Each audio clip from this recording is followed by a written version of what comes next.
Hello students, welcome to NiviMax. இன்னைக்கு வந்து நம்ம exercise 3.9ல first question பார்க்குறோம். question என்னன்னா determine the quadratic equations whose sum and product of roots are. அதாவது quadratic equations வந்து நம்ம ஃபார்ம் பண்ணோம். roots ஓட sum and product வந்து கொடுத்திருக்காங்க. இப்போ first subdivision பார்க்கலாம். questionல என்ன கொடுத்திருக்காங்க 9 minus 9 and 20. அதாவது sum of the roots வந்து என்ன கொடுத்திருக்காங்க minus 9. So sum of the roots equal to minus 9. அதே மாதிரி product of the roots equal to 20. இப்போ நம்ம quadratic equation வந்து ஃபார்ம் பண்ணோம். இப்போ general form அது எப்படி நம்ம ஃபார்ம் பண்ணுவோம்னா x square minus sum of the roots into x plus product of the roots equal to 0. So இதான் வந்து general form of quadratic equation. So இப்போ substitute பண்ணலாம். அப்போ x square minus sum of the roots என்ன கொடுத்திருக்காங்க minus 9. Already ஒரு minus இருக்கிறதுனால plus 9 into x plus product of the roots என்ன 20 equal to 0. So இதான் வந்து first subdivision ஓட answer. இப்போ second subdivision பார்க்கலாம். என்ன கொடுத்திருக்காங்க 5 by 3 and 4. அதாவது sum of the roots. So sum of the roots வந்து என்ன கொடுத்திருக்காங்க 5 by 3. அடுத்து product of the roots. So product of the roots வந்து என்ன கொடுத்திருக்காங்க 4. இப்போ quadratic equation வந்து ஃபார்ம் பண்ணோம். இப்போ general form வந்து என்ன x square minus sum of the roots into x plus product of the roots equal to 0. So இப்போ substitute பண்ணலாம். அப்போ x square minus sum of the roots என்ன 5 by 3 into x plus product of the roots என்ன 4 equal to 0.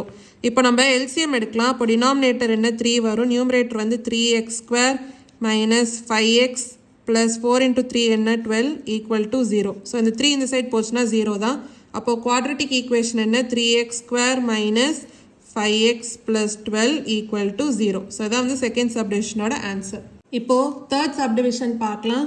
question என்ன கொடுத்திருக்காங்க minus 3 by 2 and minus 1. அதாவது sum of the roots. So sum of the roots வந்து என்ன கொடுத்திருக்காங்க minus 3 by 2. அடுத்து product of the roots.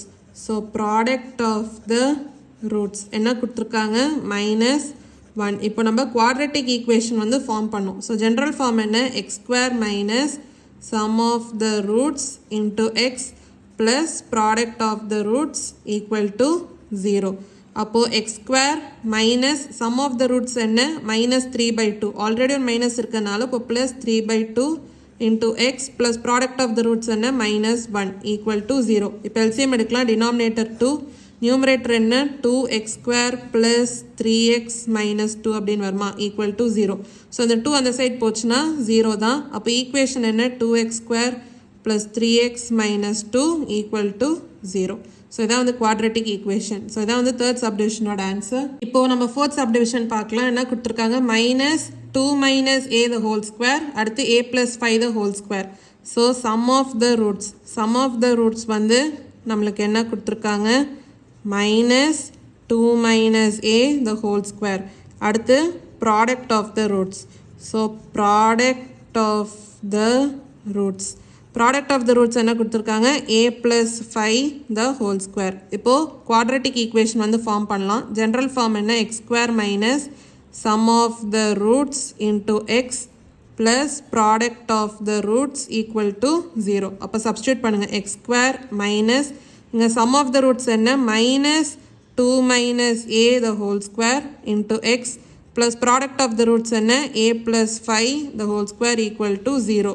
அப்போ x square minus into minus plus அப்போ plus 2 minus a the whole square into x plus a plus 5 the whole square equal to 0. So இதான் வந்து fourth subdivisionோட answer.